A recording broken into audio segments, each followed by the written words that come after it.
Diouf Show avec Nicolas et Hippolyte. Bonjour à tous, bienvenue dans Hippo le foot et aujourd'hui, comme d'habitude, comme chaque semaine et j'ai envie de dire, on va revenir sur l'actualité brûlante de ces dernières semaines et notamment en question de MPP. J'ai envie de dire, pourquoi on perd du temps tout de suite à se poser la question parce qu'on sait très bien par quoi on va commencer, c'est la traditionnelle review MPP, c'est parti, c'est tout de suite. Oui, la review MPP et donc on revient tout de suite avec les résultats de cette semaine avec deux titres principaux. Déjà, Emeline versus Laguine, des éclaircissements. Et ensuite le second titre, Nicolas, en route vers le titre. Donc commençons tout de suite par, finalement j'ai envie de dire, la course dans la course, puisqu'évidemment dans ce championnat MPP il y a une course qui est pour la première place. Évidemment tout le monde court pour être le meilleur, mais il y a une course dans la course qui est celle entre Emeline et Laguine, qui sont en fait parmi les participants maintenant actifs, voilà, qui feront partie du top 6, parce qu'on sait très bien que Nour Moka a affirmé la semaine dernière explicitement que c'était une décision politique que de ne plus miser et qu'elle va faire de son mieux d'être toujours aussi impertinente dans son impertinence. Et puis évidemment cette Saint-Diné qui s'accroche magnifiquement à sa 8ème place, toujours avec 178 points et seulement 2 bons pronos, aucun exact. Et quant à Nour, c'est 37 bons pronos, 7 exacts avec 3066 points. Mais tout cela n'est qu'anecdotique, puisque maintenant il y a quand même 6 parieurs fréquents. Et donc parmi ces 6 parieurs, voilà, Emeline et Laguine, qui ont 2 enjeux en un. Déjà, remporter les semaines, c'est toujours gratifiant et positif, surtout qu'il y a des retombées économiques pour les personnes qui remportent la semaine. Donc c'est-à-dire finir tout simplement meilleur parieur de la semaine. Et de l'autre côté, il y a quand même une course pour le top 5. Voilà, c'est pas rien. On parle d'un top 5, symboliquement c'est fort, et aussi en termes de retombées économiques, c'est important. Et donc la semaine dernière, on avait parlé d'une petite baisse de régime d'Emeline qui donc crée la surprise depuis son arrivée dans le championnat à la mi-saison pourtant. Selon d'ailleurs certaines estimations de très bons journalistes, on parlerait même d'une possibilité de jouer le titre si elle avait commencé à miser dès la première semaine. Mais cependant ce n'est pas le cas, ça restera un what if. Et Emeline donc est passée à la 5ème position, a repris la 5ème place à Laguine. Alors il y avait un moment où elle était devant Laguine, mais Nour était encore 5ème. Maintenant Nour voilà, s'effondre vraiment, elle est passée 7ème, c'est officiel. Et de l'autre côté, et surtout, on parlait de ses victoires de semaine. Eh bien victoire de semaine pour Emeline, 619 points, rien que ça.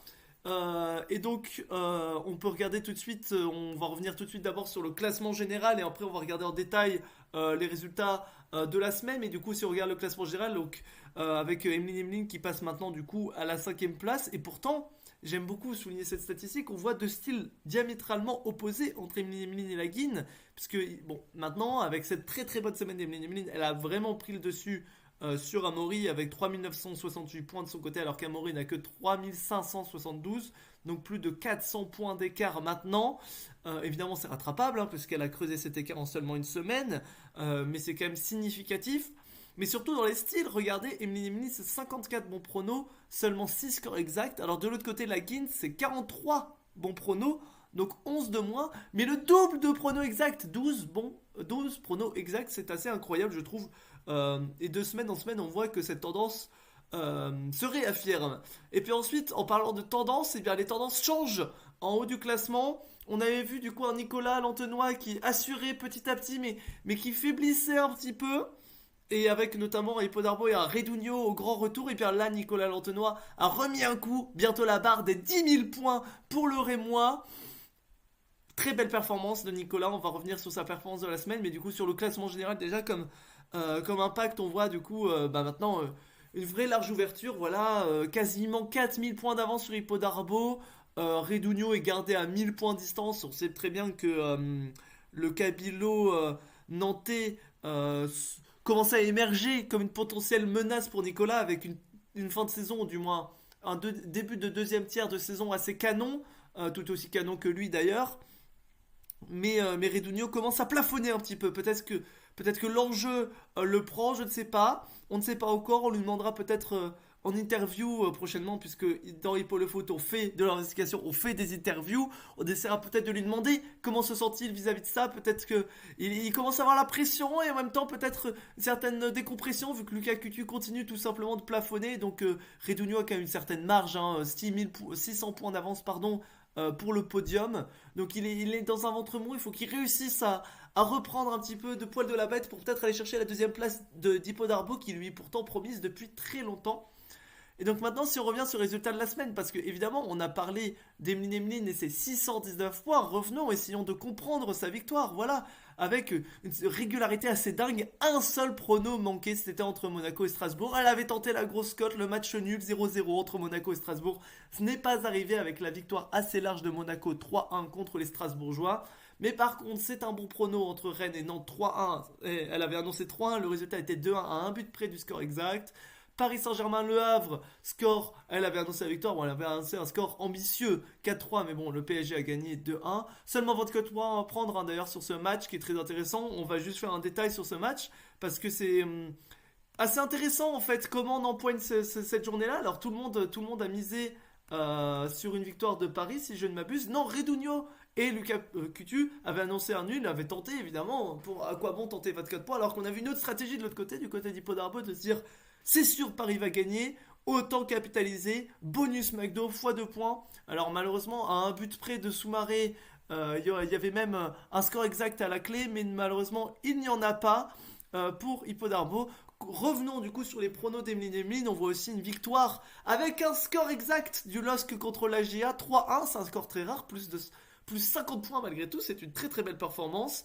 Ensuite la victoire de Lens, la victoire de Nice, la victoire de Reims et la victoire de Saint-Etienne. Et ça c'est le gros coup. Déjà annoncé, la victoire de Lens c'était 102 points, la victoire de Reims c'était 113, mais la victoire de Saint-Etienne contre l'OL dans le derby, les 131 points, effectivement, ils sont amplement mérités. Donc une journée à 619 points, c'est tout simplement énorme. Un seul prono raté, des pronos vraiment risqués qui payent. Magnifique performance de la part d'Emeline Emeline. Et derrière, en termes de belles performances, il y a Nicolas NLK avec 448 points, alors qui paraît loin d'Emeline Emeline, c'est 619 points, mais qui n'est pas si long que ça, et surtout qui a une sacrée avance, parce que Lucas Coutu est quasiment à 200 points de lui seulement sur cette journée. Voilà, avec notamment un prono exact dans la victoire de Rennes contre Nantes, les 136 points, excusez-moi, du nul entre Monaco et Strasbourg. On a vu quelque chose d'assez intéressant du côté de Nicolas Lantenois, avec un 5-2 annoncé entre Paris et Le Havre. Alors ça n'a pas été aussi offensif que ça, mais après on voit voilà un paquet de victoires, notamment la victoire de Reims qui avait été annoncée à un but près entre Nice et Angers, parce qu'il avait annoncé 1-1, Nice a gagné 2-1. Finalement il peut y avoir de regrets, mais quand on voit la physionomie du match, quand même les Aiglons ont dominé. Enfin, dans tous les cas, une très belle performance de la part de Nicolas. Et derrière, voilà, on voit un groupe un peu plus serré entre Lucas, Hippo et Redunio. Voilà, c'est en fait la bataille pour la deuxième place slash le podium. Et Redunio qui accuse le coup, seulement 201 points. C'est difficile du côté du joueur Canary. Et surtout, là où c'est très difficile, c'est du côté de la Guine. 162 points seulement. Et pourtant, il est un score exact. Il avait annoncé pour son LOSC éternel la victoire 3-1. Et derrière, en fait, ce ne sont que les victoires de Paris et de Marseille qui étaient prévisibles contre le pénultième et l'antépénultième. Je m'excuse, c'est le pénultième et le dernier, puisque Le Havre est maintenant avant-dernier. Je me suis perdu. En voulant utiliser des termes techniques, je me perds dans mes phrases. Tout ça pour dire que la Guine, à part du coup ces deux matchs assez faciles à prédire, voilà, une cote à 24 points seulement et 32 points pour l'autre, du coup du côté de Paris et de Marseille respectivement, et ce score exact LOSC-Auxerre qui sauve le reste de la journée, parce que derrière c'est abyssal. Voilà, il avait tenté le nul entre Rennes et Nantes, ce n'a pas été le cas. Il avait annoncé la victoire de Monaco comme beaucoup, ce n'a pas été le cas. Il avait annoncé la victoire de Brest, ce n'a pas été le cas.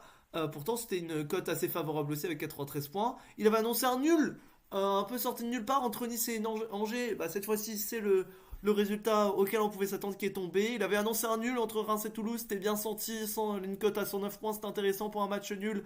Mais Reims a réussi à tenir le 1-0. Et évidemment, comme beaucoup, il est tombé dans le piège stéphanois. Il avait annoncé une victoire de Lille. Ce n'a pas été le cas.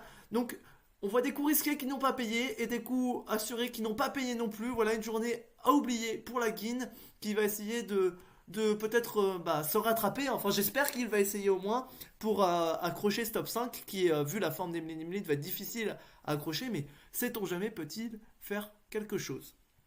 C'était tout pour la Minute MPP. Et avant de passer à la suite de notre émission, je propose de faire un petit bout de sponsor quand même. Parce que voilà, il faut qu'on remercie nos sponsors. Donc c'est tout de suite l'instant sponsor. Et oui, l'instant sponsor, maintenant vous êtes devenus des habitués de ce moment-là, avec nos fidèles sponsors qui nous suivent. Alors évidemment, François Civil, qui nous fait le plaisir d'être le mécène de cette émission, de nous soutenir, un soutien inconditionnel pour le Diouf Show et maintenant Hippo le Foot. Alors on remercie évidemment François Civil pour son soutien, mais également un grand salut, un salam même à Jean-Philippe Mateta, qui s'est d'ailleurs bien remis de sa blessure et qui joue maintenant à Crystal Palace comme d'habitude, ai-je envie de dire, ou comme Claude François disait même. Ne nous perdons pas, puisque Claude François n'est pas sponsor, mais Jean-Philippe Mateta est sponsor. On remercie notre Olympique, et on ne parle pas de l'Olympique de Nîmes ou de Marseille, mais bien du joueur de l'équipe olympique de cet été, Jean-Philippe Mateta. On remercie toujours le Café de Lucas, fidèle à l'émission, qui nous fait le plaisir de sponsoriser cette émission de nouveau. On remercie... quoi d'autre? On remercie Kostas Mitroglou, évidemment, Mitroglou, qui a décidé de boire les paroles d'Hippo le Foot en nous suivant. On remercie Kostas Mitroglou et sa belle barbe pour avoir rejoint l'aventure Hippo le Foot. On remercie également Kermit la grenouille qui a rejoint les sponsors. Et évidemment, Kermit, que dire de cette icône amphibienne qui a marqué évidemment des générations et qui marquera toujours des générations, qui nous fait le plaisir de rejoindre l'aventure Hippo le Foot. Également, on peut passer par Manolo Valls, qui d'ailleurs est candidat pour le poste de pape, qui a décidé de rejoindre l'aventure Hippo le Foot. On remercie Manolo Valls et on lui souhaite le plus de chance dans son aventure pour peut-être devenir pape au Vatican et donc présider le Saint-Siège. Également, on remercie Caubois, qui nous fait le plaisir avec de toutes nouvelles collaborations à découvrir sur son Instagram, @Caubois, qui nous fait le plaisir de sponsoriser cette émission. Toujours un musicien de très grande qualité, c'est avec un plaisir. C'est du sponsoring qui fait plaisir. Voilà, c'est des beaux sponsors comme ça, c'est comme Caubois. Ou sinon, dans les sponsorings qui font plaisir, il y en a un qui me fait tout particulièrement plaisir. C'est l'huile de colza d'Auchan. Qui nous sponsorise et qui est de plus en plus présente, vous verrez d'ailleurs sur nos vignettes, puisqu'elle fournit de plus en plus d'argent, donc on les remercie pour être tout simplement des éléments clés dans l'émission Hippo le Foot. Mais également, lors de la dernière émission, vous avez entendu qu'il y avait de nouveaux sponsors. Et bien ces nouveaux sponsors ont tous, et sans exception, ont tous décidé de renouveler leur contrat, leur bail. Et quel bail? Ça dit quoi? Eh bien, ça dit quoi? Bassirou qui a décidé de rejoindre l'émission Hippo le Foot de façon permanente. Donc on remercie Bassirou, on remercie évidemment Brice Clotaire, Oligin Guéma, à qui on félicite la plus grande des réussites dans son pays, le Gabon. On remercie également les Baklava et le beurre Oméga 3 qui ont donc rejoint l'aventure Hippo le Foot et qui décident de prolonger leur amour pour le football, pour les analyses footballistiques et pour le ballon rond. Également, en parlant de ballon rond, on a quand même du grand talent avec, comme vous pouvez voir à l'arrière-plan, la caravane, mais pas n'importe quelle caravane, ce n'est pas une caravane, c'est la caravane. Alors je sais que certains qui ont des lacunes en français ne comprendront pas peut-être cette nuance, mais là on ne parle pas de quelque chose de vague, non, c'est une caravane précisément, c'est la caravane, celle de TJ Savanier, qui même s'il va aller probablement jouer en Ligue 2 l'an prochain avec Montpellier, peu importe, sa caravane est présente dans Hippo le Foot, et d'ailleurs la caravane qui va reprendre du boulot d'ici peu, puisque la saison va toucher à son bout côté montpelliérain, et donc probablement des très bonnes vacances du côté probablement de Saint-Géniès, de Béziers ou du Cap d'Agde. Dans tous les cas, dans tes campings, à bord d'une caravane, voilà, on remercie TJ Savanier et surtout sa caravane de rejoindre l'aventure Hippo le Foot. Également, dans les sponsors, il y a Bassirou Diomaye Faye. Oui, il n'y a pas que Oligin Guéma comme sponsor présidentiel africain, mais bien évidemment Bassirou Diomaye Faye, président du Sénégal, proche d'Ousmane Sonko, qui a honoré évidemment qui a honoré la Macky Sall de Bain et sa crise constitutionnelle, qui a honoré les volontés démocratiques d'Audrey-Pierre Soro, eh bien Bassirou Diomaye Faye est de nouveau, avec grand plaisir, je vous l'annonce, est de nouveau sponsor d'Hippo le foot. Également, dans nos sponsors, on peut également remercier le Parti communiste chinois qui fait preuve actuellement d'un immense professionnalisme face à l'administration Trump. On peut également remercier le boulot. Alors pas n'importe quel boulot, puisqu'on parle de l'arbre, le boulot. Et là, ce sont des boulots en tout type, voilà. D'ailleurs, un clin d'œil à Caubois le boulot, de son ancien nom, qui a changé évidemment, comme Maître Gims est devenu Gims. On les salue au passage, ou comme d'ailleurs Seb était Seb Lafrite, et bien là c'est l'arbre, le boulot qu'on remercie. On remercie également Michel Izard pour sa pertinence, sa réflexion et sa qualité de commentateur, que dis-je, non, d'auteur, non, que dis-je, de journaliste. Et oui, Michel Izard, ce journaliste de grande qualité. Et là, vous pensez que c'est terminé niveau sponsor, mais non, évidemment, quand il n'y en a plus, eh bien, il y en a encore. On continue de se régaler, et de ce côté-là, eh bien, il y a évidemment, vous l'avez bien entendu la semaine dernière, le Cantine. Ah, le Cantine. Quand j'entends qu'il y a Hippo le foot qui va jouer et que ça fait... Voilà, le Cantine qui nous fait plaisir de renouveler son bail avec Hippo le foot, d'être sponsor de l'émission. On remercie le Cantine. Également, on remercie le Chili. Alors le Chili Côte Carnet, le Chili Sin Carnet, mais également le Chili, le pays, voilà. D'ailleurs, Alain D qu'on salue au passage, voilà le Chili qui a décidé de rejoindre l'aventure Hippo le foot. Si vous êtes branché les Cordillères des Andes, Santiago des Chili ou Terra del Fuego, vous avez tout dans le Chili. N'hésitez pas à aller visiter ce magnifique pays qui nous fait le plaisir de sponsoriser cette émission. Également, nous avons des cotons-tiges qui ont décidé de sponsoriser l'émission. Donc voilà, les cotons-tiges, enfin des cotons-tiges, ce ne sont pas tous les cotons-tiges, je dis l'entité symbolique du coton-tige, mais des cotons-tiges qui décident de rejoindre l'émission Hippo le foot. On les remercie, hein, évidemment, pour leur propreté et leur efficacité. Également la boisson, le Cedevita, qui donc depuis la Croatie a décidé de rejoindre l'aventure Hippo le foot et donc nous sponsorise, voilà, que ce soit goût ananas ou goût orange, même si on sait très bien que les meilleurs choisissent goût orange. Le Cedevita rejoint l'aventure Hippo le foot. Également, et toujours en matière de sponsors, Clash of Clans, le jeu de Supercell, vous l'avez peut-être oublié. Nous ne l'avons pas oublié. Clash of Clans nous fait le plaisir de rejoindre l'aventure Hippo le foot. Magnifique, n'hésitez pas à jouer à Clash of Clans. Bien meilleur évidemment que Clash Royale ou Boom Beach. Voilà, vous créez votre village, vous améliorez petit à petit vos protections, vos constructions, vos trésors. Et ensuite, vous pouvez aussi affronter d'autres villages, notamment dans des guerres de clans, d'où le nom Clash of Clans. Et n'oubliez pas surtout d'améliorer votre hôtel de ville, ce qui sera primordial pour le développement de votre ville. Également, MPP, mon petit prono, qui nous fait le plaisir de sponsoriser l'émission. Après beaucoup de semaines, de mois de sollicitations, MPP a décidé de rejoindre l'aventure et de nous sponsoriser, l'aventure Hippo le foot pour des revenus qui sont plus que nécessaires. Nous sommes d'ailleurs en train de travailler sur peut-être acquérir un monopole sur les résultats et sur la minute MPP. Donc voilà, c'est un vrai plaisir que MPP rejoigne l'aventure. Également, NordVPN a décidé de sponsoriser cette émission. Et oui, cette émission est sponsorisée par NordVPN. Si vous ne connaissez pas, c'est un VPN, c'est-à-dire qu'il permet évidemment de vous protéger votre adresse IP, mais surtout d'inscrire votre adresse IP dans un pays étranger. Donc, je ne sais pas si vous voulez regarder du football brésilien, vous pouvez vous mettre votre VPN à Sao Paulo et vous pouvez regarder du football brésilien, regarder peut-être le futur Hendrick ou du moins regarder jouer Marcelo. Également, dans les nouveaux sponsors... Ah oui, non! Avant de passer au nouveau sponsor, NordVPN, nous avons un code promo. Et oui, parce qu'avec le code promo Hippo le foot est meilleur que Nico le foot, vous pouvez donc avoir une remise de 1% sur votre achat NordVPN. Mais donc, je voulais passer au sponsor suivant. Désolé, je m'excuse auprès de lui de lui avoir coupé l'herbe sous la chic, mais c'est Pierre Ninet, évidemment Pierre Ninet qui a décidé de rejoindre l'aventure Hippo le foot. On remercie Pierre Ninet pour rejoindre cette aventure folle. Voilà, Pierre Ninet, grande qualité d'acteur, notamment dans plusieurs rôles. Voilà, le comte de Monte Cristo par exemple. Voilà, un très grand acteur, Pierre Ninet, qui nous fait le plaisir de rejoindre cette émission. Et enfin, un sponsor qui me tient tout spécifiquement à cœur, le M19.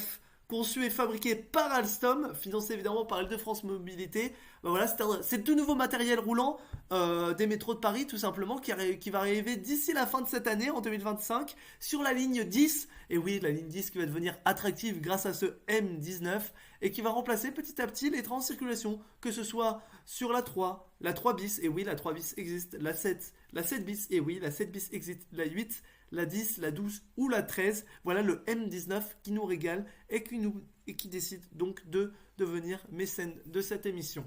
Alors avant de se quitter, on peut refaire quand même un tour rapide de nos sponsors, voilà, parce qu'on en a salué beaucoup, peut-être que vous en avez oublié, l'idée c'est de les remercier tous, voilà, on remercie évidemment l'huile de colza, Auchan, voilà, qui nous fait le plaisir de sponsoriser cette émission, on remercie Manolo Valls, candidat pour le Saint-Siège qui sponsorise cette émission, on remercie évidemment Jean-Philippe Mateta qui s'est remis de sa blessure, qu'on remercie, Kermit la Grenouille, son immense charisme, que dis-je, son héritage, son palmarès qui décide de rejoindre l'émission en parlant de palmarès, Kostas Mitroglou, notre dieu grec qui du coup lui aussi a rejoint l'émission Il peut le foot, qu'on remercie, le Nescafé de Lucas, le café de Lucas d'une grande qualité et d'une qualité italienne, un mocha, a décidé de rejoindre l'émission depuis maintenant longtemps et on le remercie pour ça. Cobois, évidemment, qu'on remercie pour sponsoriser cette émission, mais également Bassirou Diomaye Faye, mais également en termes de président, on a également Brice Clotaire, Oligin Nguema, mais en termes de politique plus généralement, le Parti communiste chinois,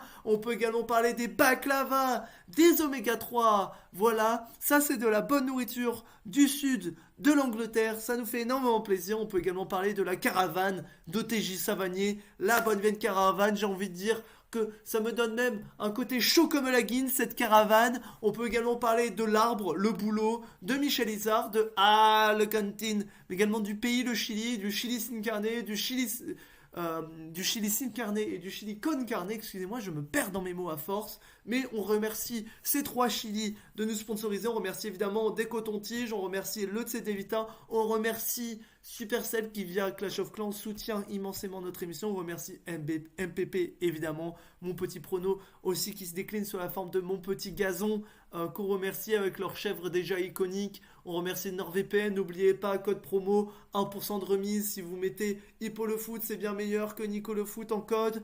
Évidemment, Pierre Ninet qu'on remercie, le métro M19 et enfin, et pour finir cette émission, on remercie Pierre Ninet. Voilà, c'était tout, c'était Hippo le foot et on se retrouve à très bientôt pour une prochaine émission. Allez, ciao ciao!